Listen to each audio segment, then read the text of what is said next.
दो शब्द अपनी बात कहूँगा। यद्यपि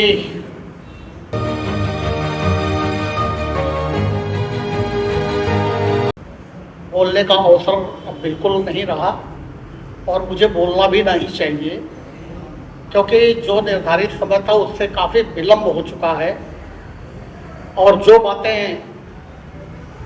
होनी चाहिए थी वो लगभग सभी हो चुकी हैं। हमारे इस आयोजन का जो उद्देश्य था, विशेष रूप से मैं इससे जुड़ा हुआ था क्योंकि मैं सतगुरु कबीर साहब को बहुत ही गहराई से प्रेम करता हूँ, स्नेह करता हूँ और उनकी वाणी को, उनके विचारों को बहुत अध्ययन किया है और बहुत पढ़ा भी है।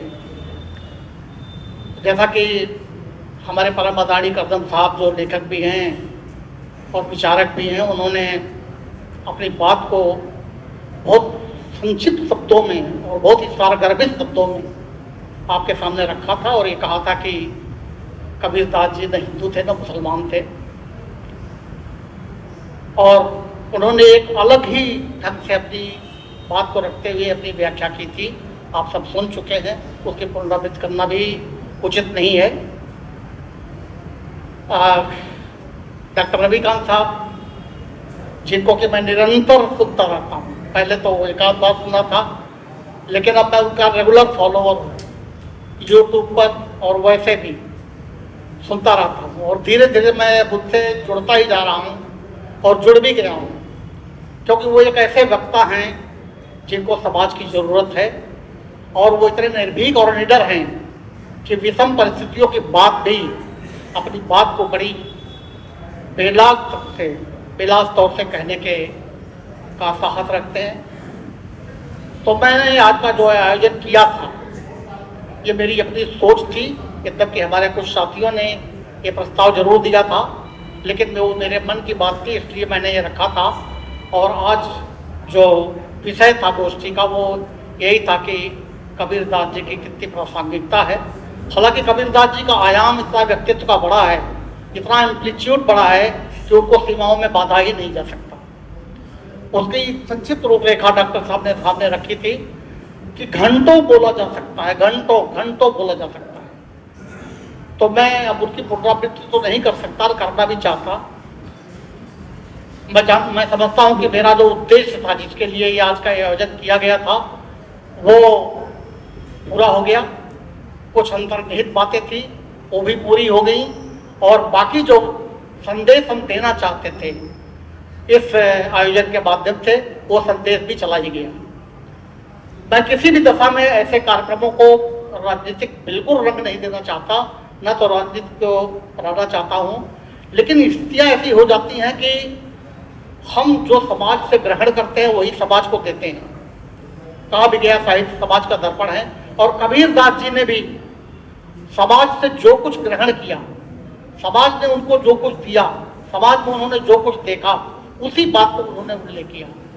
चाहे कबीरदास जी हो, चाहे रविदास जी हो, इन दोनों संतों ने समाज के सामने वो बातें बड़ी निर्भीकता के साथ रखी। और डॉक्टर साहब कह रहे थे कि अगर वो कबीर आज जिंदा होते तो क्या होता उसको, तो मैंने यही कमेंट किया था कि आज FIR नहीं होता। और आपको शायद जानकारी होगी कि 56 बार 56 टाइम कबीरदास जी की हत्या का प्रयास किया गया। एक बार नहीं, 56 बार।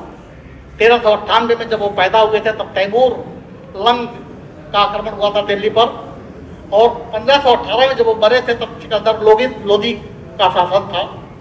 तो इन सारे लोगों ने, करीब करीब 15 शासक के बीच में दिल्ली में थे, और इन सभी लोगों ने उनको मारने का प्रयास किया, लेकिन वो बचे रहे और निर्भीकता के साथ अपनी बात कहे।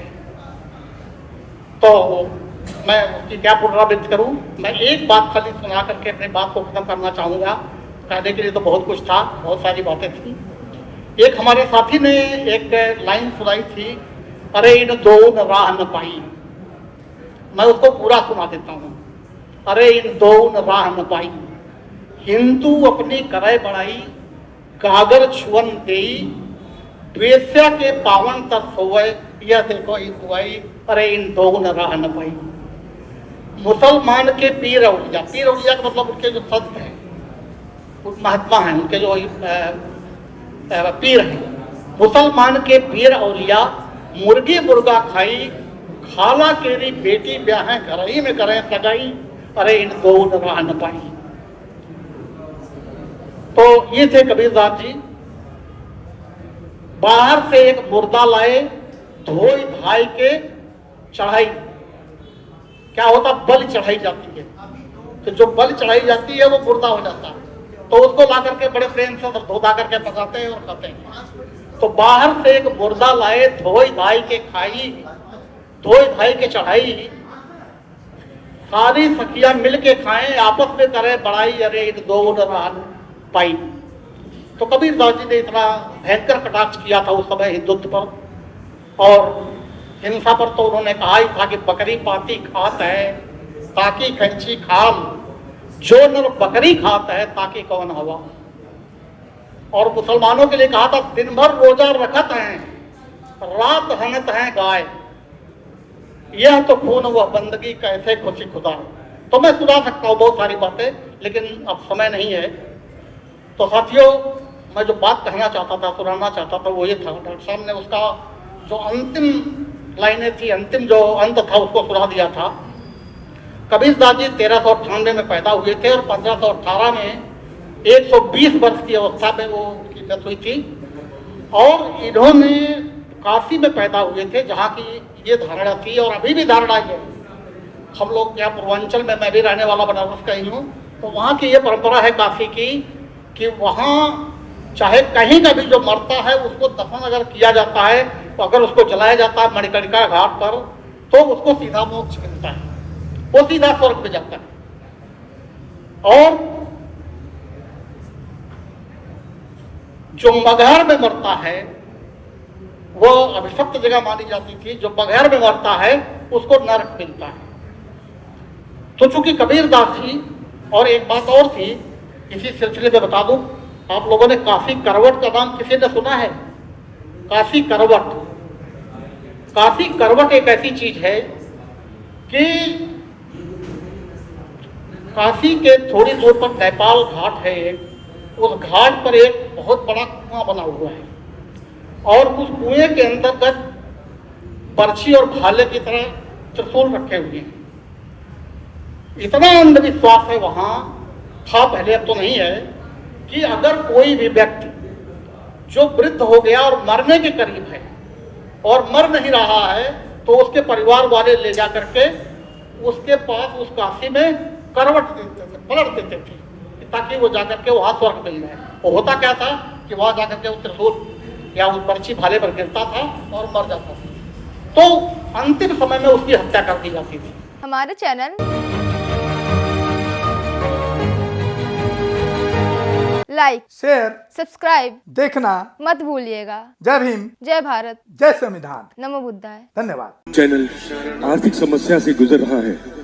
अगर आप बहुजन समाज में बाबा साहेब अम्बेडकर और तथागत बुद्ध की विचारधारा को अधिक से अधिक लोगों तक पहुंचाना चाहते हैं, तो हमें आर्थिक सहयोग प्रदान करें, ताकि हम अपने चैनल के माध्यम से देश विदेश में समता, बंधुता, एकता और संवैधानिक अधिकारों को ज्यादा से ज्यादा लोगों तक पहुंचा सकें।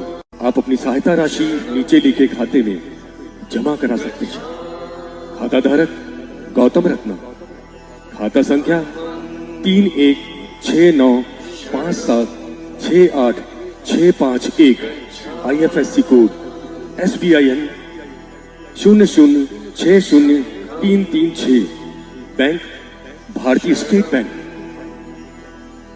आप हमारे बैंक खाते का विवरण स्क्रीन पर भी देख सकते हैं। जय भीम, जय भीम। मैं गौतम रत्ना, गौतम फिल्म्स प्रोडक्शन में आपका स्वागत करता हूं। आप हमारे प्रोडक्शन हाउस के अंदर अपना कैरियर बना सकते हैं as a film director, as a producer and actor and actress and editor and cinematographer also.